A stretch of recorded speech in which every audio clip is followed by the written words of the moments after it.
Good morning and happy Monday. Welcome to our live stream. It's wonderful to have you here.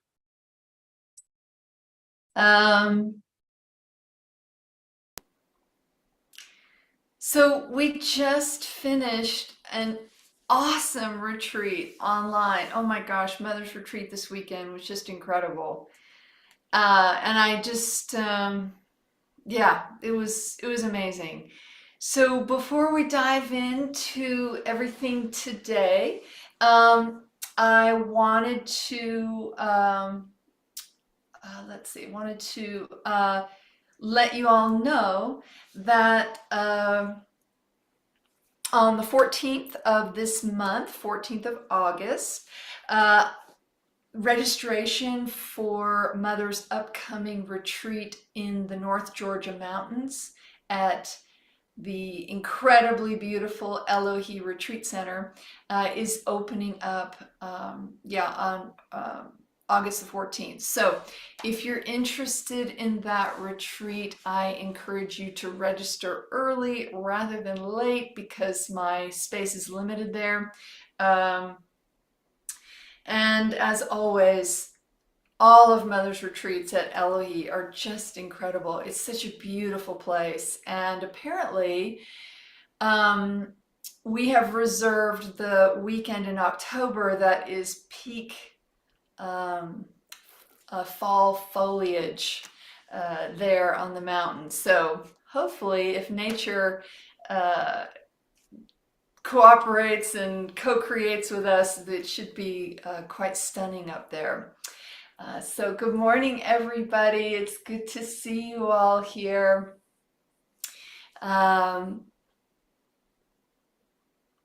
Okay, yeah, that's it for now. I'm sure there'll be more announcements upcoming, but I have to tell you, I'm still in my mind is sort of still full of the retreat channeling. So we'll just dive right in.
Hmm.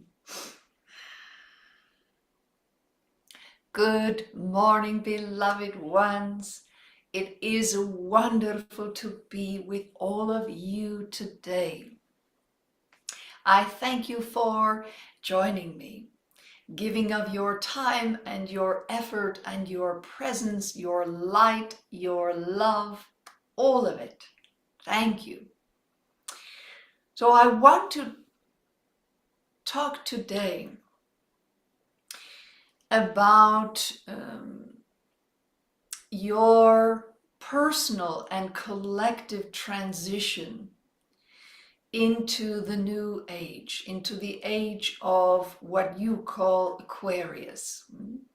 Now, it's been building up for many decades, and the transition will culminate at the winter solstice of this year. And so a lot is changing, a lot is shifting. There is an enormous amount of movement that is occurring as a result of this change. So today, I want to ask you some questions.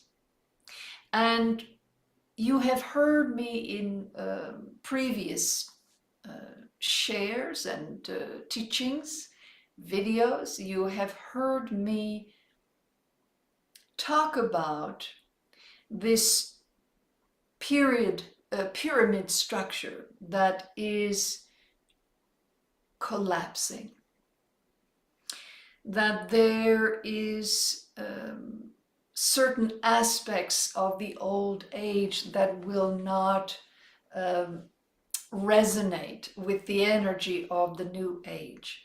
And I have also said before that it's important not to let your minds run into the realm of fantasy that this new age is going to solve all the problems that exist in humanity and on the planet. As human beings, you will always have your shadow and your light. But the overall structure of the energy is what's shifting. And yes, that will affect each of you individually, and it already has been, and it will affect you collectively. But what will be so different in the new age, the age of Aquarius, it is more about collaboration, community, and you all in some ways will be getting back to the way things were done at one point in your history, but with a slight difference. There won't be as many leaders, singular leaders, right? There will always be leaders because not everyone wants to be a leader. And leaders are necessary for organization, for follow through, for vision, to help others to come together, to create that sense of community that others can partake of and participate in, but they may not be led to have a role that has more responsibility than they wish to take on in their lives. So you will always have leaders, but the role of leaders is going to shift and to change. So you will, and a good example is to say, some of your communities in the world have a council, a city council, and they have a mayor. So what is going to change is that one top figure, right? And you will find yourselves just having councils, right? It would be in the United States, it would be like having a Congress without a president, or a parliament without a prime minister. or a tribe without a chief. So you will find that more and more people will be turning to councils, community leadership that is also community in how it is run, how the decision-making process happens, and how the rest of the community is able to participate. There may be some communities that make it a requirement for people to serve on a council, a little bit like jury duty in the United States, or in some countries where young men are required, and sometimes young women are required to spend 2 years in the military. So you will find that the way in which you all interact and how you run your families, your communities, your churches, your charities, your governments is going to be more and more about co-creation, community, communal interaction. There will be less and less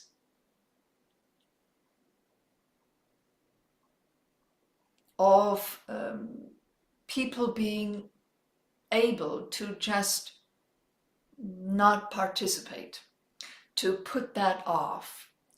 And just like jury duty is required in the United States, this is a good example of how everyone will be required at some point and in some way to participate.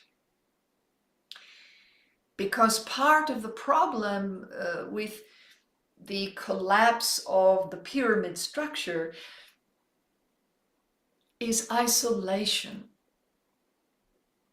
And if you look at the studies that are being done around the world, the more isolated people are from their communities, the more ill they become, whether that is mental, emotional, or physical.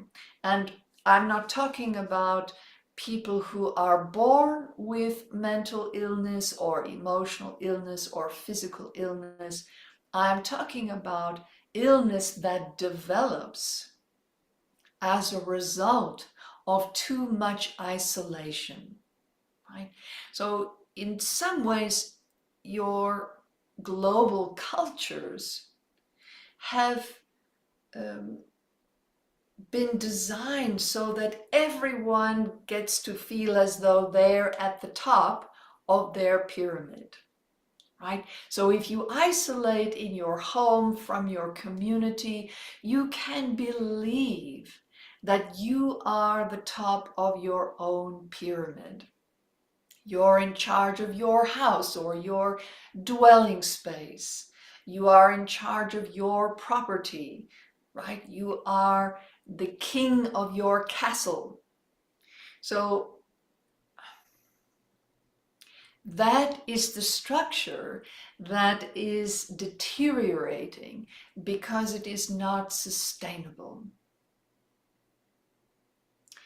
So I would like for you all to start to think about your own self and how you relate to the pyramid structure that is still currently very active, but is in the process of collapsing, right?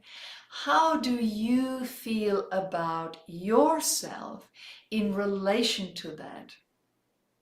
And it's highly possible that for some of you, your own feelings of inadequacy, of being less than, are a result, maybe, yes, from the home in which you grew up in, but also the society in which you grew up in. The collective consciousness, the collective belief, the collective mindset around that pyramid structure, that if you don't make at least the effort to climb to the top, or to climb as far up as you can get, you are not worthy. You don't really have anything to contribute. So think about yourself in terms of how you live your life, how you structure your life, and how much you have become dependent on that mindset, that pyramid structure mindset, that someone's at the top and then everyone else is below, and lots of people have to be on the bottom, because that's just the way it is, right? That's the way it's always been done. That's the way it is now. That's the way it's always going to be. But that is not true.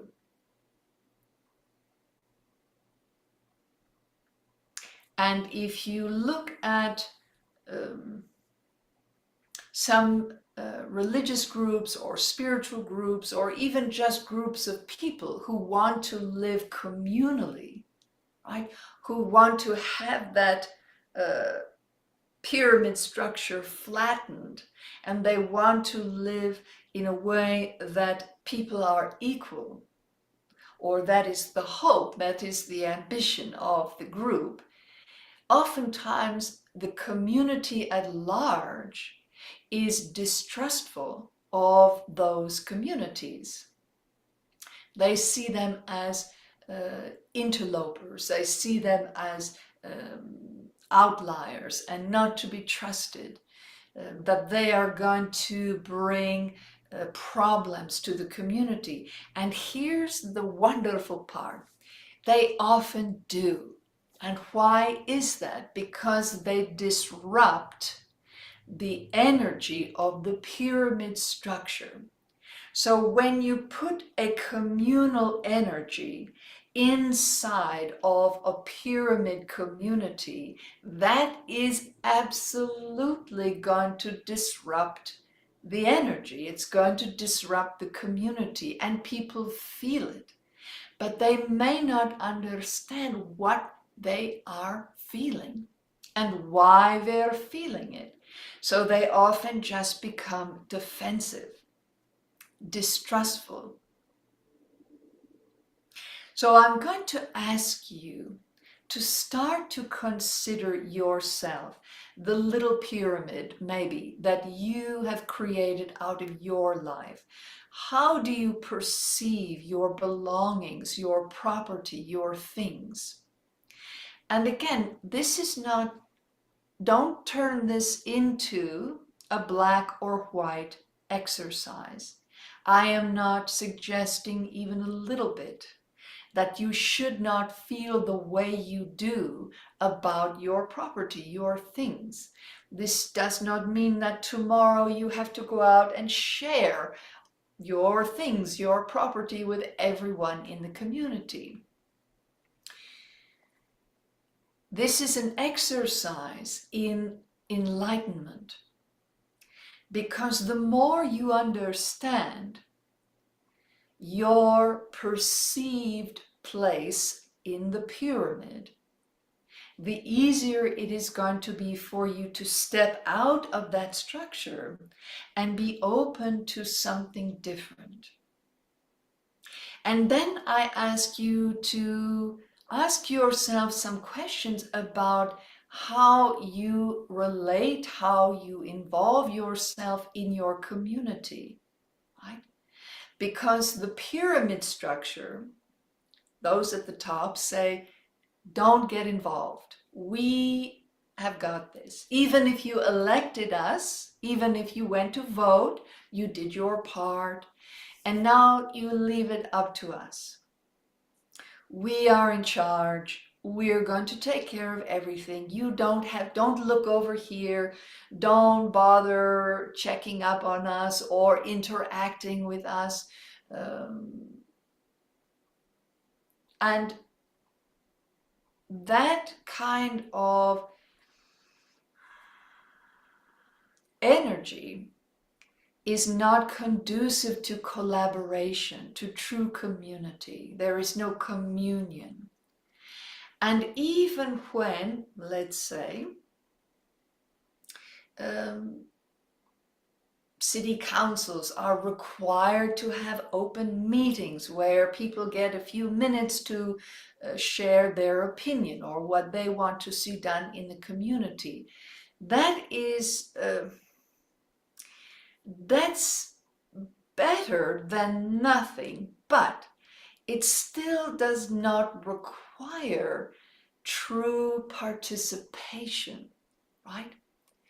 It opens the space for the sharing of ideas and opinions, which is great, but it does not require the citizens, the people of the community, it does not require them to take the next step and become involved, become a part of the process, to put themselves in the space of what needs to change or what's being talked about. It does not require that they talk to the people that will be affected by the change or the proposal that is before the council. That is going to change.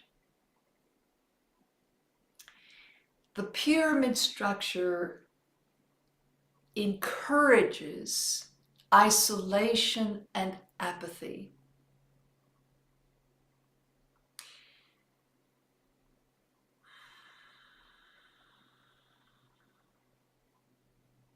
And all along the way, for the last 50 or 60 years, more and more people have been insisting on being allowed to participate. So governments, companies, corporations, organizations, more and more are creating ways for the average worker, the average citizen, the average community member to participate. Now, some do so, and they do so quite actively, but most people don't. And so you all are living at a time right now where you are experiencing the results of too much isolation. You cannot survive well as a collective when most of that collective is living in a kind of isolated fashion. Does it mean now that you all have to live in the same room together or in the same structure or building? No. But it does mean that the change that's coming will require, not request, but require you to become more involved. So I encourage you to start now. How does your little individual pyramid keep you isolated? How much do you view the people in your community, whether it's a church community, a town community, let's say a community, active community, maybe you have a community center, maybe you are a part of an indigenous people's nation or tribe. Whatever your affiliation in your community, how are you participating? Are you actively working towards the peaceful transition from the pyramid to the collaborative structure, the community structure, the co-creative structure, where maybe you don't want the responsibility of a CEO of a company, but you begin to practice that you are as important as the CEO, right? So the leader is not more important. They are simply someone who tends to thrive with more responsibility. That's what they like. Others don't. But that does not make anyone more or less important. So the power dynamics of your world is changing. And you are so fortunate to be a part of it all. You have a front row seat. So how can you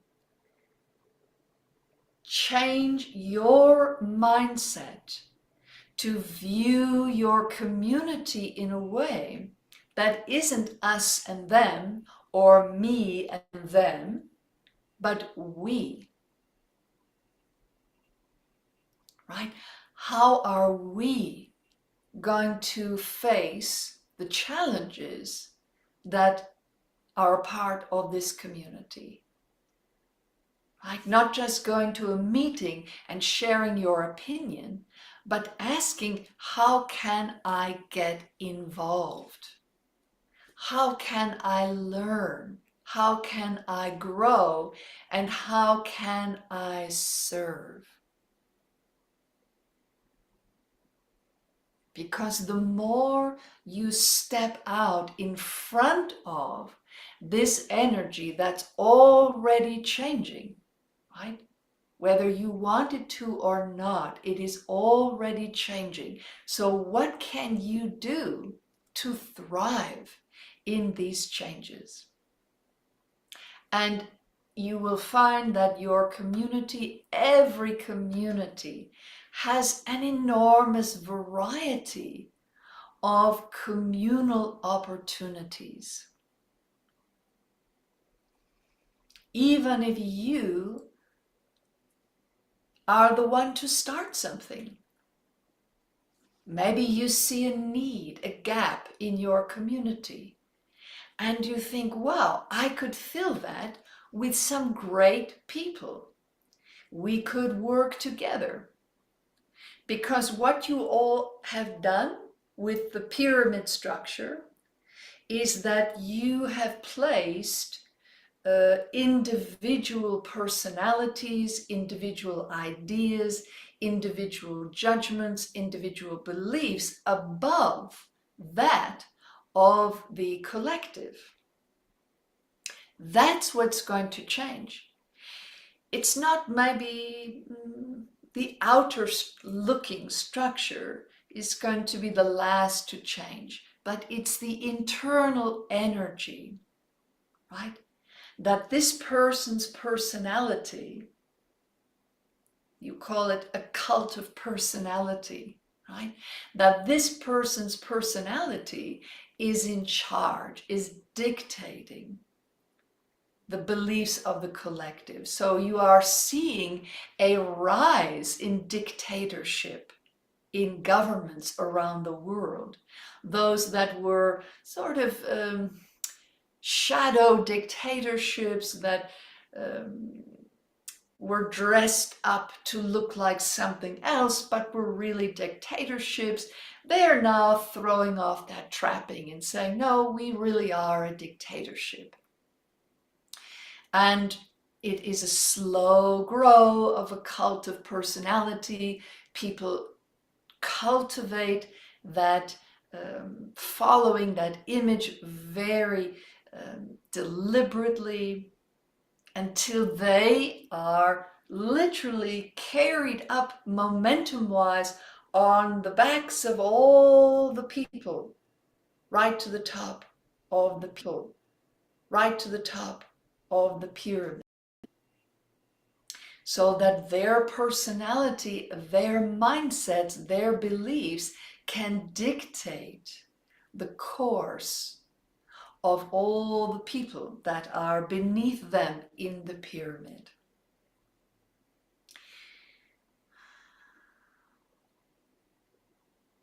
And there are a lot of people, beloved ones, who are going to fight to hold on to that, because it is something that feeds the imbalanced ego, the deep mental and emotional illness that these people carry in their minds and their hearts. That it feeds something deep inside of them that they require to practice their shadow. So the only thing that changes that is everyone's participation. So the questions I leave you with today are: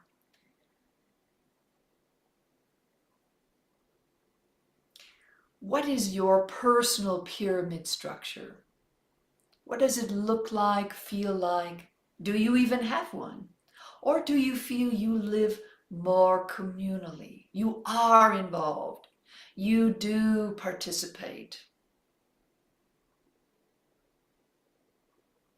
with as much equanimity as possible in relation to other personalities. Or are you somewhere in between? A little bit of both.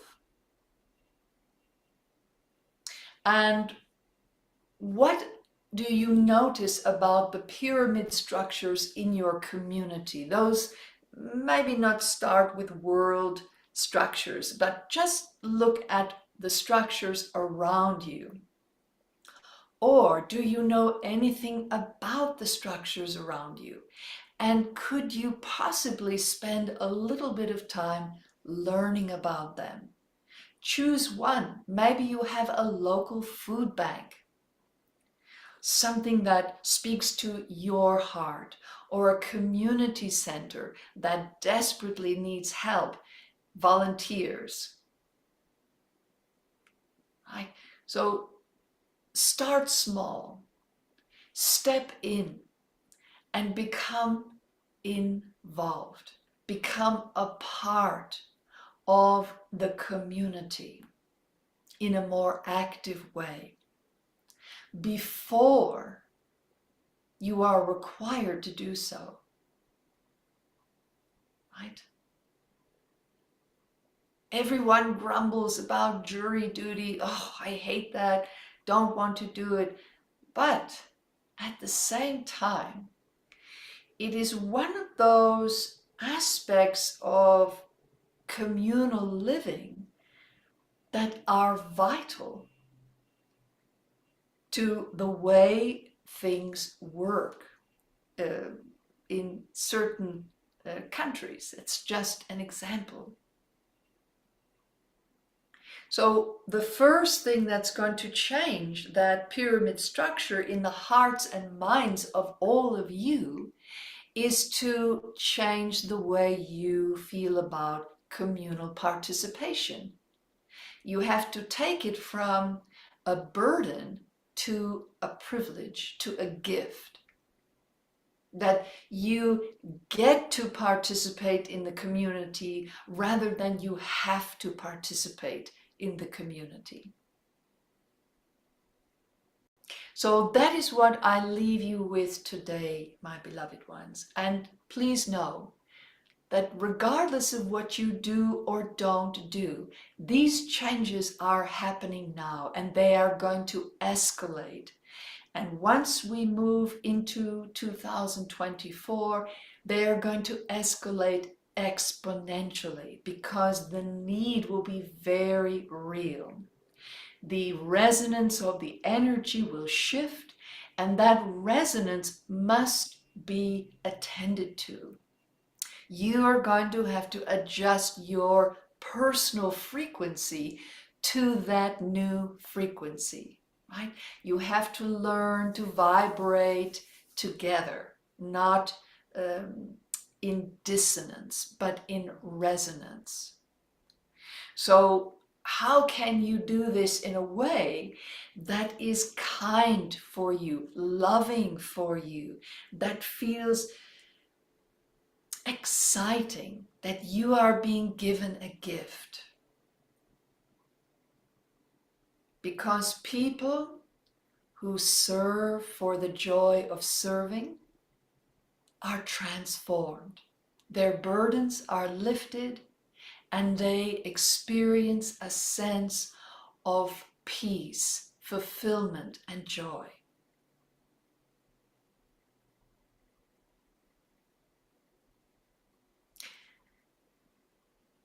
Whatever you do or don't do, I love you. Whatever you choose or don't choose, I love you. There is nothing you have to do to earn that love. All that I offer today is a suggestion to make your lives better. Have a wonderful week. Namaste.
Mm.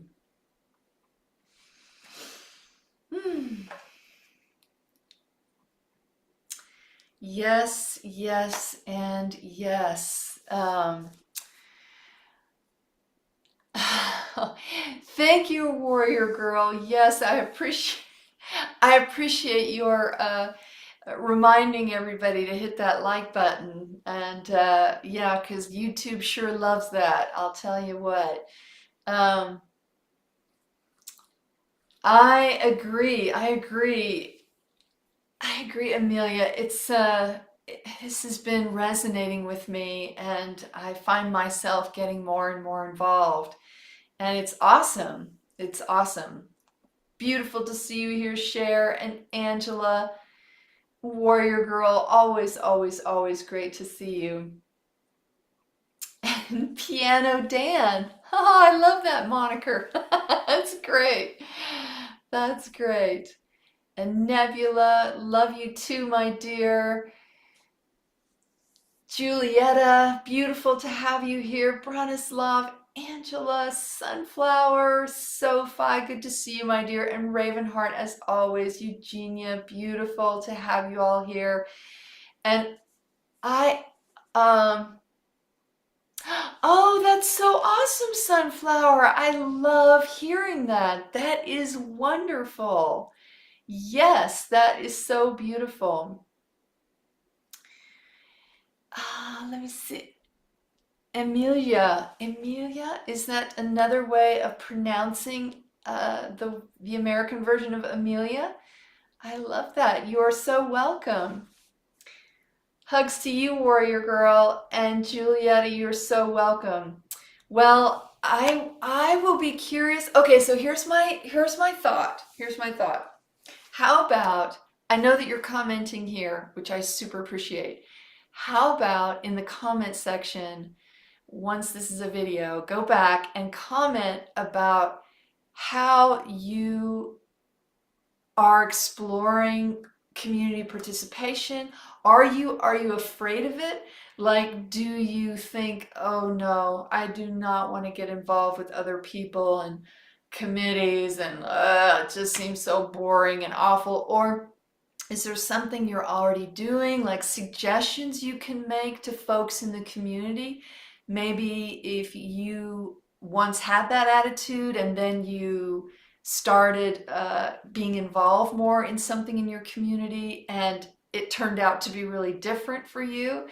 So let's share our experience in the comments. That would be so awesome, I think, for people to read. That would be such a great service. So if you have anything to share, please put it in the comments once this is an actual video, because that I think people read those more than they do the sort of live running comments that happen during the live stream. So um, thank you all for being here. Much love to you, and I will see you next Monday. Mwah! Take care. Bye.